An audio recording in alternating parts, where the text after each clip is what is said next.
Wind whistles over the Cryodrakon's wings, allowing him to soar even higher into the calm evening air. This pterosaur has a wingspan of 9 meters, but because he can soar for long distances without flapping, his flight is almost soundless. Beside him, his mate, an older female with an even more impressive wingspan, dips her wings, banking slightly towards the sunset. From below the pterosaurs comes a cacophony of bellowing and sniffling and tramping as many thousands of feet move across the forest floor. A mega-herd of Pachyrhinosaurus lacustae, some 5,000 animals strong, is on its seasonal migration north. The adults' bulbous, bony bosses bob and dip as the herd of horned dinosaurs make their ponderous way towards their summer nesting grounds. The adults are about the size of Asian elephants and are far too large for the Cryodrakon to consider a meal. It is the baby dinosaurs, yearlings from the previous year's nesting season, that has drawn the attention of the huge pterosaurs. These little German shepherd-sized dinosaurs would make a substantial meal for the hungry pair. The Cryodrakon have been following the herd for 2 days, waiting for their moment to strike.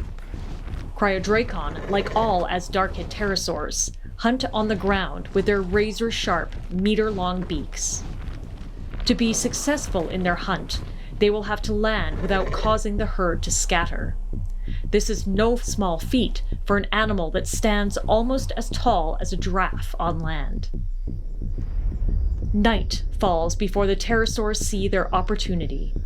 A portion of the Pachyrhinosaurus herd has stopped and bedded down for the night along the length of a meandering river bordered by forest.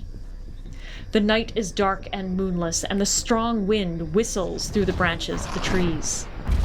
The 2 Cryodrakon land some distance away from the herd in a small clearing in the forest, knowing that the wind has masked the sound of their landing. The pterosaurs creep through the forest, their wings carefully folded back towards the sky so that they can move quadrupedally on fingers and feet. Their gait looks odd and ungainly, but they can be wicked fast and tremendously deadly on the ground. They reach the edge of the clearing, and the foliage opens up towards the river. A baby Pachyrhinosaurus snoozes on the sand, a little way from its mother. Speed is of the essence. The pair move together in a swift and coordinated attack. The male Cryodrakon erupts from the forest and goes straight for the mother Pachyrhinosaurus, who wakes with a start. The male pterosaur's plan had been to distract the mother while his mate went for the baby. But the Pachyrhinosaurs have other plans. Bellowing in rage, the mother Pachyrhinosaurus charges the male Cryodrakon, buffering him with her formidable boss and parietal horns. The startled Cryodrakon manages to stab her shoulder once with his beak, but he is staggering backwards and the wound is only shallow. The baby Pachyrhinosaurus scuttles back to the safety of the herd, now rumbling awake and getting to their feet, alerted by the mother's agonized bellows.